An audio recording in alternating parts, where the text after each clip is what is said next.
What are the most common mistakes made when people are collecting their Social Security, and how can you avoid them?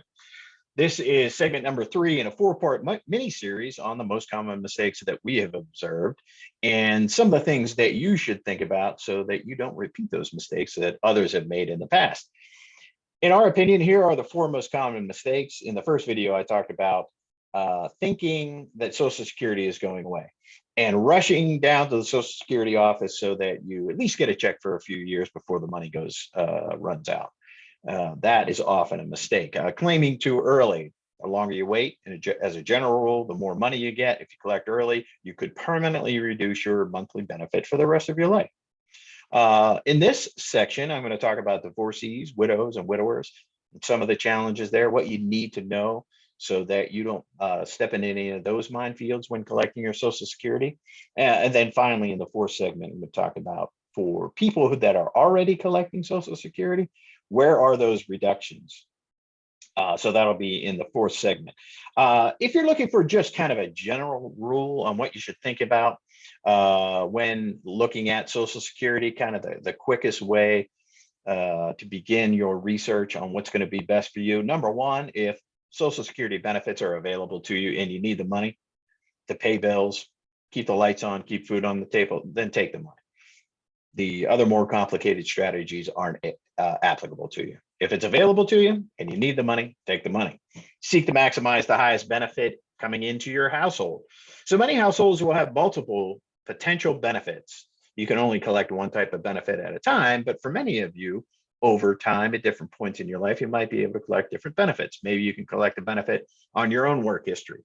Then at some point, if you're married, you may be able to collect a spousal benefit. For benefits on an ex-spouse, benefits on a deceased spouse. Also children, occasionally there are scenarios where children can collect Social Security benefits. So understand everything that is available to you and how to maximize the potential highest benefit throughout time. Consider delaying as long as possible. Another general rule in Social Security is the longer you wait to collect up to certain ages, the higher your benefit's going to be. If you collect prior to your own full retirement age, your Social Security full retirement age. So for those of you born from 1943 to 1954, your full retirement age is 66. If you're born in 55, your full retirement age is 66 and 2 months. And then it goes up for 2 months until birth year of 1960 and later, your full retirement age is 67. If you collect any sort of benefit prior to that Social Security full retirement age, and you continue to work, there could be a reduction in your benefits. So think about that timing of when you want to stop working and when you want to actually begin collecting Social Security benefits, because there could be a reduction. And then finally, be informed. Understand everything that's available to you, when it's available to you, and have all of the information before you make those decisions. So for divorcees, widows, widowers, I'm going to talk about the divorcee scenario first. So this is right off the Social Security website, and I'll give you some interpretation of what it's really telling you here. As a general rule, you need to have been married for 10 years or longer to receive a Social Security benefit. You also need to be unmarried. If you get remarried and your spouse is still living, your ex-spouse is still living. If you get remarried, those spousal benefits on your first spouse go away. So married 10 years or longer, unmarried at the time, if you're 62 or older, this is when you become eligible for that spousal benefit off of your ex-spouse. If your benefit is lower than the spousal benefit, so if 100% of your benefit off your work history is lower than 50% of your ex-spouse, then this becomes applicable to you. If your ex-spouse is entitled to benefits, and the easiest way to think about that is if your ex-spouse is age 62, disabled, or has passed away, then that is a triggering point when Social Security spousal benefits on an ex-spouse might be available to you. If your ex-spouse has not applied for benefits, but benefits are available to them, so even if they have not applied yet, And again, we'll kind of go back into those three triggering points. If they are disabled, at least the age of 62, or if they have passed away, even if they hadn't been collecting or are not collecting right now, that is a triggering point when you can go in and consider getting your ex-spouse benefits.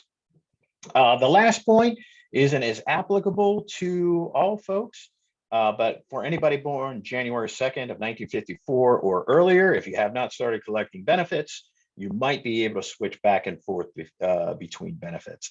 That is called oftentimes a restricted application, or in the Social Security lingo, it's limiting the scope of your application, but it is kind of a unique rule that isn't as applicable to many people, but we'll see here in a minute, there are some groups that you can still do that. So those are the general rules. Married for 10 years or more, you're not remarried. If your ex-spouse is dead, disabled, or at least the age of 62, that's the triggering point when you can think about going in and getting spousal benefits on your ex. The target number on the ex-spouse would be 50% of their primary insurance amount. The primary insurance amount is the amount that they could collect or are collecting at their full retirement age. So you look at the amount that they would get at their full retirement age, 50% of that, that's your target amount. If you collect that at your own full retirement age, you get the full 50%. If you want to collect that prior to your own full retirement age, you're going to get slightly less. So that's how they do the calculation. The primary insurance amount of the person that is collecting, not what they're actually collecting. It's that amount that they could have or would have or might be collecting at their full retirement age. 50% of that is the target number. And then they start reducing that based on your age if you're younger than your own full retirement age. So that there's often confusion as to whether you have to wait until the ex-spouse collects. If the ex-spouse collects at the age of 62 and gets a reduced benefit, are they calculating on the dollar amount that the ex-spouse is getting when they're 62? No, you don't have to wait for the ex-spouse to actually be collecting benefits. Those three triggering points are at least the age of 62, disabled or dead. Then those are the triggering points when you can go in, even if they're not receiving a check at that time. If they take a reduced benefit at the age of 62, Social Security is still going to go back to their original primary insurance amount, take 50% of that to do your calculation. It won't be 50% of that reduced amount that the ex collected at the age of 62. Here is one of the really biggest mistakes that are made in Social Security. As a matter of fact, the Social Security Administration, by their own admission, indicates this to be one of the biggest mistakes. And according to the Office of the Inspector General of Social Security, in 2018, and we're going to look right here in the middle of this first line, they had done a survey of survivors, folks that were able to get a benefit on a deceased spouse or ex-spouse, and indicated in their own research that 82% of those folks were getting less than they deserved. And there's a very important reason I'm going to detail for you why that happened. It's because survivors are able to collect multiple benefits at different times. You can only collect one benefit at any time, but survivors are allowed to switch back and forth. And what was happening was these folks in this survey, these 82% of people, they were going into Social Security. Social Security was looking at everything that was available to them. They were picking the highest number at that moment, throwing away the other numbers, and said, this is the benefit for the rest of your life. So if you are potentially eligible for a survivor benefit, you only need to be married for 9 months or more to be eligible for a survivor benefit. If you are divorced, well, we're going to talk about that, and your ex-spouse has passed away, you might be eligible for benefits on them as well. All right, so here's how the general rules are. Again, this is right out of the Social Security website. So you got to be married for at least 9 months or more to be eligible for survivor benefits. You can collect a survivor benefit as early as the age of 60. Now it's going to be reduced. Most people talk about Social Security benefits at 62. That's correct for retirement benefits, for survivor benefits, for retirement benefits and spousal benefits. But for survivor benefits, if you're eligible, you can collect as early as the age of 60 or 50 if you're disabled. Now, if you go in and collect at the age of 60, you're only going to get 71.5% of the deceased spouse's primary insurance amount. Remember, they go back to that primary insurance amount in most cases. Now, generally, in this third bullet point, what you're going to find is that the survivor benefit that is available to you is either what they were actually collecting or 82.5% of their primary insurance amount. So if an ex-spouse or a deceased spouse if they collected an early benefit, that might become the target amount that you would be eligible for at some point in your life. However, if they reduced it significantly, there's this rule in here that indicates that you could get up to 82.5%, even if they were only getting, say, 75% of their benefit. So if a widower, this is really interesting, if a widow or widower remarries after the age of 60, and they had been married before to a spouse that had passed away, you remarry after the age of 60, that benefit on the other spouse that had passed away, that survivor benefit is still applicable to you. If you get remarried prior to the age of 60, and you're eligible for a survivor benefit on another spouse that had passed away, if you get remarried prior to the age of 60, that survivor benefit goes away. You get remarried after the age of 60, now you're looking at many different benefits. First of all, you get married after the age of 60, the survivor benefit on that spouse that had passed away stays with you. The benefit on your own work history stays with you.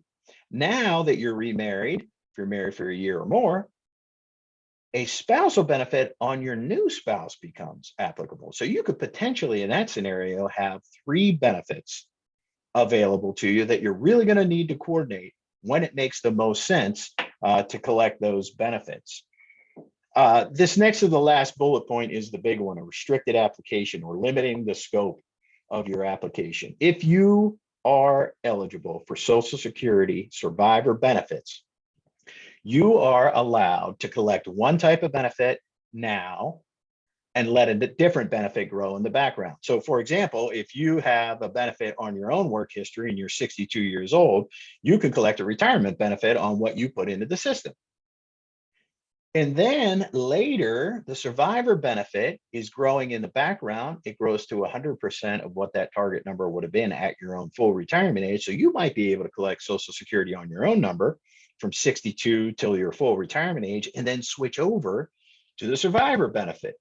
Conversely, it might make sense to take an earlier survivor benefit for a few years and then switch over to your own retirement benefit. Your retirement benefit will grow, continue to grow up to the age of 70. So you need to look at those numbers. Again, understand what is available to you, when it's available to you, and when those triggering points are, and then when is going to be best for you to collect benefits. Also, survivor benefits could be available for children.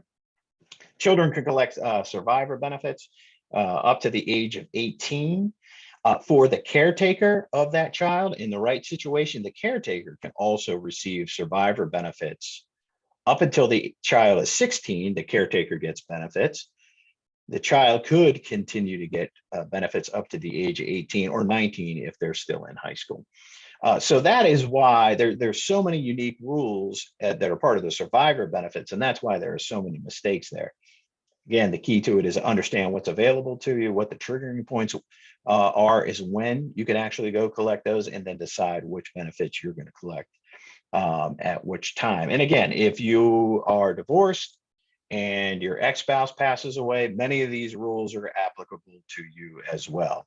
So maybe you're divorced many years into the future, you're now 60 or older, ex-spouse passes away, you're not remarried unless you got remarried after the age of 60. A lot of the rules that I had talked about are also applicable to you.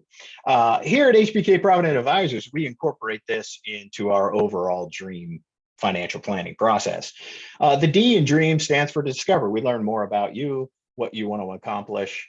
The R in the dream process stands for reduce stress. And a lot of reducing stress comes around knowledge.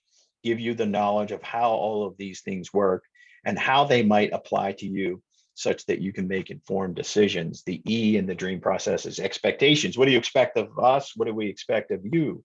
The A is the action steps. Those are the things that through the planning process, the ideas that we give you that might make sense for you, then we decide together what really is ideal for you at any given moment. Those are the action steps in the dream process. And then the M in the dream is move forward. That's monitoring the action steps and making those adjustments, continuing to reduce stress through knowledge and understanding of all of these detailed topics.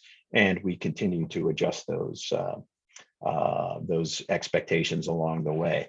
So I would say if you're born January 2nd, 1954 or earlier, and you haven't collected Social Security, there's some unique things that you can do there. Those of you that are turning 62 this year or in the next year want to know more about financial planning in incorporating Social Security into your planning, divorcees and widows and widowers. So those are the groups of folks that oftentimes mistakes are made. Feel free to email us or give us a call at 833-HPK-PLAN, 833-HPK-PLAN.